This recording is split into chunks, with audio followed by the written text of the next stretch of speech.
추미애, 민생이 제대로 풀리지 않는 이유가 궁금하십니까? 민생 보호를 위해 검찰을 개혁하지 않으면 안 되는 이유를 아직도 잘 이해할 수 없습니까? 1. 커가는 아이들 방을 하나 더 누려보려고 이사를 계획하고 전세자금 마련을 위해 주식 투자를 했다가 상장 폐지되는 바람에 산 주식이 하루아침에 휴지 조각이 되어버린 주가 조작 사건의 배후에는 여러 차례 주가 조작으로 재벌이 된 전관 변호사 박某某씨와 거물 사기꾼인 증권사 대표 유씨가 있습니다. 박 변호사와 유 회장은 저축은행 상상인의 대주주이기도 한데 상상인을 이용하여 그 대출금으로 기업 사냥을 하고 허위 정보를 흘려 주가 조작을 하고 주가가 고점을 찍을 때 주식을 팔아치우는 먹튀 수법으로 허위 정보를 믿고 투자에 뛰어든 수많은 서민들에게 막대한 피해를 입히고 그들은 수십 수백억을 가로챘습니다. 이 그들이 천인공노할 범죄는 2015년부터 2018년 사이에 무려 10개의 회사를 매집해 전환사채 방식으로 상상인의 투자금이 멀쩡하게 들어간 것처럼 속여 주식 가격을 급상승시킨 후 고점에 이르렀을 때 팔아치우고 회사 자금도 횡령해 금고를 탕진하고 부도나게 함으로써 수많은 소액 주주들에게 피해를 입혔습니다. 큰 피해를 입혔습니다. 3. 자본시장을 어지럽혀온 이 사건들은 서울 남부지검 증권범죄합수단에서 다뤘으나 검찰은 초창기부터 제대로 수사하지 않았고 때문에 피해 규모와 금액 피해자 수가 막대하게 커졌습니다. 2015년, 2016년의 증권범죄합수단장 김 법무부 장관을 지냈으며 골프장 성추행 사건으로 유명해진 모 국회의장의 사위는 전관 변호사 박의 금융범죄를 엄중하게 수사할 수 없는 처지에 있었습니다. 2016년 7월 진경준 검사장이 게임회사 넥슨으로부터 수백억 대의 주식 뇌물을 받은 혐의로 구속된 후인 그해 9월 고교 동창 스폰서 사건이 터져 부장검사가 구속되는 대형 사건이 있었습니다. 바로 그 사건의 주인공이 증권범죄합수단장인 김 부장검사였습니다. 그는 자신이 동창생이자 친구인 죄수의 뒤를 봐주면서 뇌물도 받았는데 뇌물이 들통나 이를 무마시키는 과정에서 비용을 박 변호사가 대줬습니다. 김 부장검사를 위해서라면 견마지로를 다한 박 변호사였기에 나중에는 박 변호사의 비리에 대해 수사를 기대할 수 없을 정도의 막연한 사이가 되었던 것입니다. 4.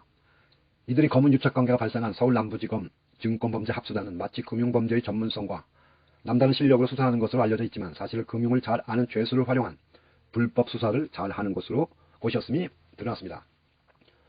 검사실 출정으로 죄수에게 감방을 벗어날 수 있는 편의를 제공하면서 범죄 정보를 얻고 표적한 재소자의 자백을 유도하는 심부름도 시키고 별건 수사를 하기도 했습니다.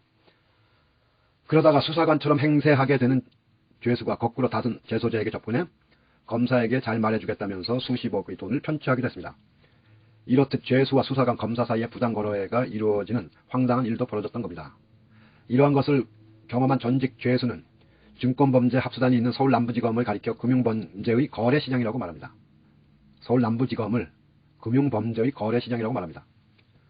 그가 제보한 정보를 뭉개는 경우도 보았는데 정관 변호사가 붙어 검사가 수사를 덮어주는 것도 알게 되었다는 겁니다. 그는 주가 조작에는 4대 주역이 있는데 주가 조작 전문가인 선수, 자금을 대는 전주, 가짜 정보를 유통시키는 애널리스트와 언론, 수사를 막아주는 전관 변호사가 있다는 것입니다. 이 공생의 먹이사슬이 가능했던 것은 전관 특혜, 검찰이 제19 감싸기로 감찰과 수사를 제대로 하지 않음으로써 신성불가침의 조직이 된 탓이 컸다고 생각합니다. 5. 저는 67대 법무부 장관으로서 20년 1월 증권범죄합수단을 폐지하였습니다. 그리고 대신 그 역할을 금융조사 1, 2부가 하도록 직제를 개편했습니다. 증권범죄합수단이 부패범죄의 온상이 되었다고 제가 국감 당시 폐지 이유를 밝혔으나 오늘까지도 저의 말을 믿지 않고 야당과 언론은 정권 비리의 비호를 위해 폐지한 것처럼 혹세무민하였습니다.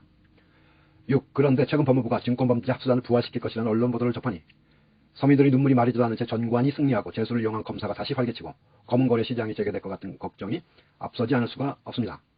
범죄자 박 변호사와 유 회장은 50명이 넘는 호화 변호단을 꾸려 지난해 말 보석으로 풀려났습니다. 김 부장검사도 일찍이 집행유예로 풀려났습니다. 권력형 범죄 중에서 초대형 부패 경제사방을 방관했던 증권범죄 합수단의 부활로 그나마 한 걸음 옮겨놓은 개혁마저도 도로 뒷걸음쳐 잘못된 시그널을 줄 수 있음을 신중하게 보아야 합니다. 7. 검사가 검사를 보호하면서 불멸의 신성가정 노름을 지속시킨다면 누가 피해를 입습니까? 개미 투자로 마지막 남은 돈을 다 날리고 자살하거나 자녀의 결혼자금, 노후자금을 다 털리고 피눈물 흘리는 민생에 누가 응답을 해야 하나요? 이제 공수처가 대답해야 합니다. 최근 공수처는 중대범죄도 아니며 보통 사람의 정의감에도 반하는 진보 교육감의 해직 교사 채용 의건에 대해 별스럽게 인지수사를 한다고 눈과 귀를 의심할 만한 말을 했습니다. 공수처의 칼날이 정작 향해야 할 것은 검사가 검사를 덮은 엄청난 죄, 뭉개기한 죄를 향해야 할 것입니다. 이런 중대범죄를 밝혀내어 인지수사의 전범을 보여주시기를 바랍니다.